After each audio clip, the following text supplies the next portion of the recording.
All right, how are we doing? Excuse me. That's a great way to start an episode.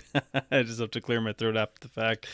I want to talk about emotional resilience in this episode here, and I think it's a really it's a really fascinating topic in a sense, and I think it's a really pertinent topic given just the number of stressors we've really gone through as a society in recent times. And so I wanted to really kind of break down this idea of navigating emotions and building emotional resilience. And so why does this matter? Really, and it's because emotional resilience helps you develop healthy coping mechanisms and really to maintain balance during stressful times. And we know that we've been through a lot these last couple of years. And so when we can understand how to navigate difficult emotions and cultivate emotional resilience, it just means we're more able to, I think, really tap into that sort of, maybe I would talk about the deep health that we're really looking for that goes beyond just maybe nutrition and activity. So, but just before we dive into the meat of the topic here, I wanted to drop a couple things as I usually do to start these episodes.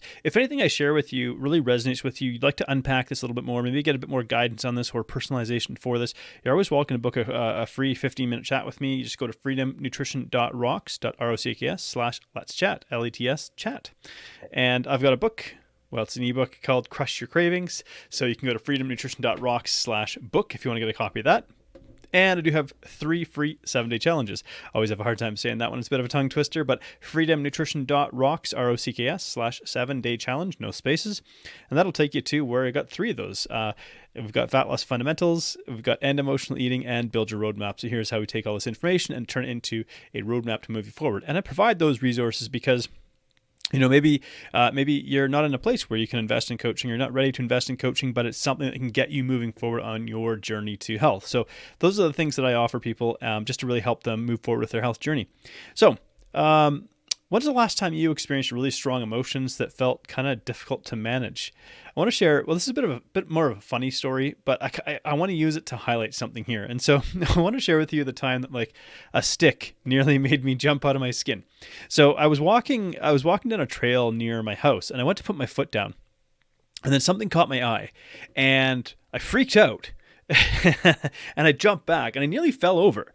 And a few seconds later, when I collected my wits, I realized that it was a stick that had made me fear for my life. And what had happened in my brain, in a sense, was, before I could even register what was going on, my brain didn't see a stick at first, right? It saw a snake. And then in milliseconds, my entire body was filled with fear and adrenaline. And I, very forcefully jumped backwards. Now, had that actually been a snake, that would have been an appropriate response.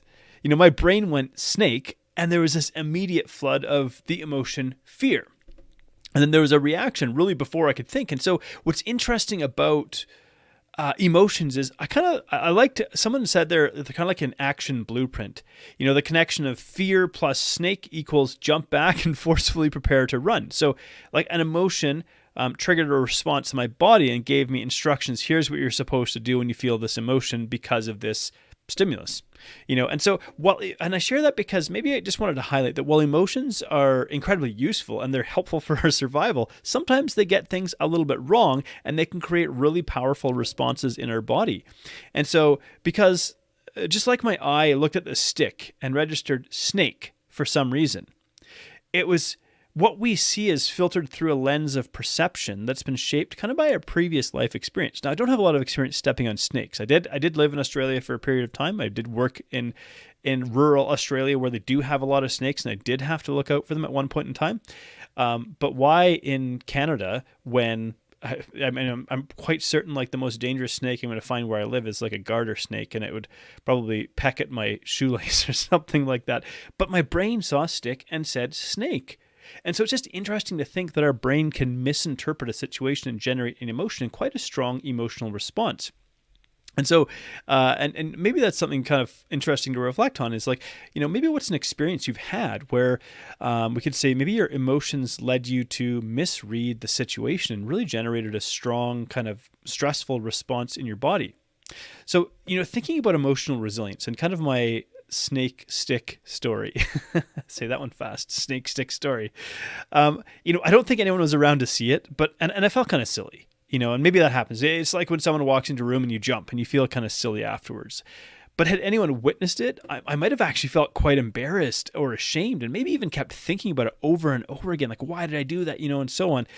And so, but emotional resilience is really, it's kind of thinking about how we can bounce back from a stressful incident or event, and it could be something simple like this. Maybe simple like getting frustrated or impatient in traffic, or, maybe you think the grocery clerk looked at you the wrong way or something when they were, scanning your groceries. Or it could be something like more stressful. Maybe it's like a stressful day at work or a disagreement with a friend or a loved one.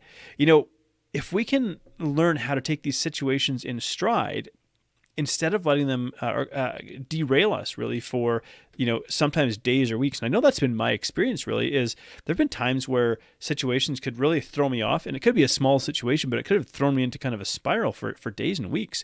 And so what we're thinking about here is developing emotional resilience is really the key to be able to kind of bounce back from various stressors, whether it's a small thing like my snake stick story, or it could be a big thing like having a disagreement with a loved one or a close friend. And so, really kind of as pardon me, as a reflective question here, you think, well, how well do you feel like you bounce back from, stressful events or situations? What's your thinking on this? How do you read yourself in these situations? Because, we all experience stressful life moments. It could be experiencing a failed relationship, maybe losing a job, or having a disagreement with a close friend. There's just a couple of situations that we could find ourselves in.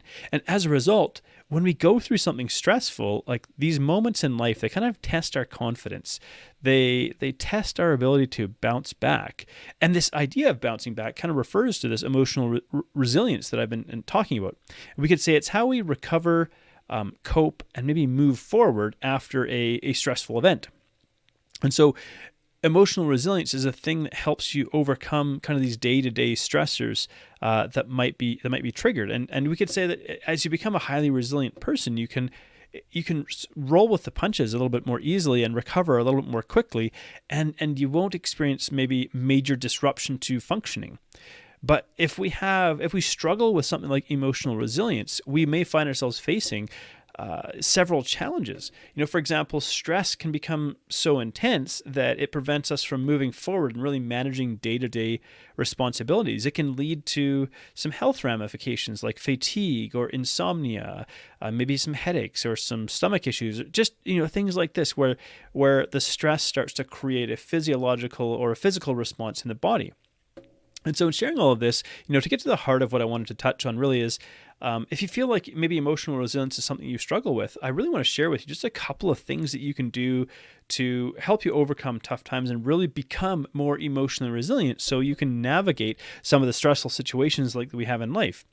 And so maybe the first one I'm kind of thinking about here is actually self-compassion. And if you've heard me speak at any point in time, you'll know that at some point in time, I'm probably going to bring compassion into the picture because it's such a crucial, it's such a crucial tool for helping us. And so, it's a good question to think about is, how well do you feel like you show yourself kindness and or compassion? How well I'm just adjusting my screen here for those who are watching. How well do you, feel like you can show yourself kindness and compassion? Is it something that you struggle with? Is it something that comes easily to you? Let's just say you had a difficult situation and you're having a difficult time overcoming it. It's okay to sit with it for a minute and kind of maybe do nothing while you collect yourself. But really what we want to be thoughtful of is not allowing these negative thoughts or this anger to really start to consume us and feel like it's like burning inside of us. And this is where something like compassion or forgiveness and even self-love can help navigate these tiring days where we just give ourselves grace. Hey, you know what? It's okay to feel these things, right? Sometimes these emotions, even though they might be out of proportion to what's happening, they feel very real in the moment. So it could be, hey, did you manage to get outside and go for a walk after feeling really, really bummed out or burned out? So I think really one of the foundational parts of developing emotional resiliency is this ability to show ourselves kindness and compassion in difficult circumstances. The second thing I'm thinking of here is look for lessons in experiences, And we could ask that question, well, how well do you feel like you can take lessons from tough experiences? I think nobody gets out of life kind of unscathed. And every one of us has difficult experiences.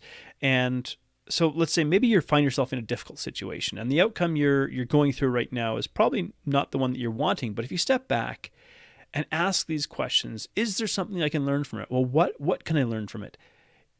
Is this trying to teach me, or can I see this experience teaching me something? When we go through sort of trial and error, and when we allow ourselves to learn and grow from our mistakes, it helps us to become more resilient, again, in difficult situations. The ability to reframe setbacks as learning opportunities, it helps us to really become stronger. It gives us kind of this new toolkit of skills that we can apply to the next challenge. So if I go through a difficult circumstance and it wasn't a lot of fun to go through it, but I learned something from it, I now can add something to my toolkit rather than just kind of throwing my hands up and going, well, this isn't a lot of fun, and kind of surrendering to the discomfort.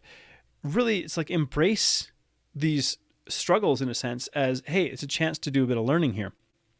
And maybe that kind of ties into the next thing that I was thinking about, which is this idea of being able to become comfortable with discomfort. And so what is your kind of first or most instinctive response to discomfort? It feels good in one sense to stay inside of our comfort zone, because our comfort zone, could we say maybe it protects us and keeps us safe, because it's really fail-proof. It's called our comfort zone for a reason, because we're familiar with it. We're unlikely to experience any sort of failure or struggle within that comfort zone, but it doesn't really provide us anything beyond that, right?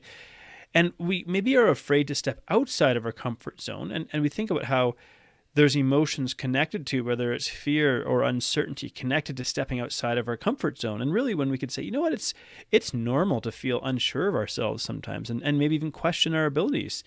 I think we all do this from time to time. But if we let that fear sort of grow instead of just seeing it for what it is, it can be really, really difficult for us to grow and learn and develop and really get to the goals we want to work towards. But what research shows, here's something that's really, really interesting in the research. And that is, if we practice believing that discomfort is okay at times. So we practice believing that being under stress is okay at times.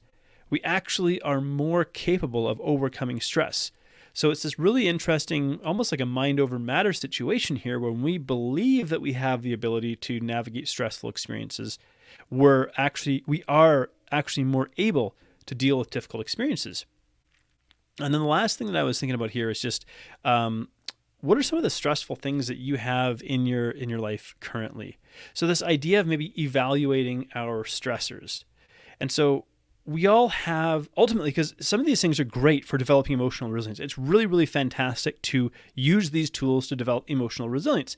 But ultimately, we do also want to acknowledge that there is an eventual limit or a finite capacity for stress. And so if we're really struggling, I think it's helpful in this case to do what I could call like a stress inventory. And that is where we look at our life and we try to determine, is there anything that we can remove because right now it's maybe causing us more stress than we are capable of handling? Are there maybe some relationships that are making it more difficult for you to bounce back, that maybe you need to take a little bit of a step back from for a period of time? Is there maybe an unhelpful habit that you have that's making it more difficult for you to reach your goals? And so this kind of stepping back and doing a stress inventory and saying, are there things in my life that are causing me extra stress that right now I don't really have the capacity for, and maybe I can remove them from my life? That can make it a little bit easier to handle all of this. And so at its core, just to sort of tie these four ideas together, the first thing is really being kind to yourself. And maybe it sounds cliche to say that, but I really think about compassion as this ability. It's not about enabling, right? It's not about sort of justifying poor behavior, but it's recognizing that, or understanding that, hey, sometimes in difficult situations with difficult emotions, we don't always respond in the best way. So it's not about, I often say that compassion is not a get out of jail free card, right? But it allows us to view our situation without self-judgment, I think. And the second one is this ability to look for lessons in the experience. So again, when we can reframe a difficult situation and say, can I take something from this? Can I learn something from this? Is there something that I can and probably in the experience might not be quite as calm as this, but really the ability to step back and say, is there something that this experience is teaching me? Can I take something out of this so that when I encounter a situation like this in the future, I now have some tools from it because I've learned and gained something from that experience. The third one was really about getting comfortable with discomfort. Eventually, like if we're going to grow and develop and get healthier and grow stronger and so on, we do have to become comfortable with some degree of discomfort because really we can't grow and develop just inside of our comfort zone. So we want to get a little bit more comfortable with being uncomfortable. And the last one I had touched on here was really about evaluating our stressors. So what is it that we have in our life? Are there things in life that are causing us stress that, maybe we don't need in our life at this point in time? And if that's the case, what can we remove? Is there a relationship we need to maybe set some boundaries in or create a little bit more distance in for the time being? So actually, I want to touch on, we'll call this a bonus thing. I want to touch on one other thing here. And that's this idea of our self-talk. When we think again about emotional resilience, self-talk is a really interesting one. So when we're stressed or overwhelmed, it's like, can we remove ourselves from the situation just even temporarily and take this moment to de-stress? Can we go for a quick walk, breathe, squeeze a stress ball, really anything to kind of calm our mind and use and sort of put a little bit of that nervous energy into action? So once we feel a little bit better, now we can start taking a look at our self-talk and really investigate our thinking, because there's some ways that our thinking can kind of distort reality. And it's like when our thinking can distort reality, that can trigger these emotions, and these emotions can kind of derail us, right? So you think, it's again, it's a bit of a humorous example, but it was the snake stick example where I thought a stick was a snake and it scared me. And I share that again to say, because sometimes, so our brain can really distort reality. So for example, one example might be what we call personalization. And it's when we believe that like we are the cause for something bad in our life before we even have any evidence this is the case. We just automatically assume that, this is because of me and something's wrong with me. And it can really trigger some of these difficult and negative emotions that can add fuel to kind of that fire. So personalization, when we don't really have evidence that this is actually true. Another one is what we call black and white thinking or all or nothing thinking. That one can really distort. Like, are we seeing everything as either good or bad rather than, say, finding a middle ground? That sort of thinking can really, again, create some distorted emotions around our life experience. Shoulds and musts. I like this idea of like, don't should on yourself.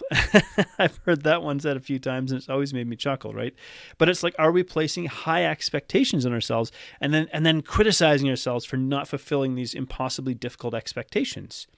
And the last one that I think about is one called catastrophizing. This is one that I struggled with a lot.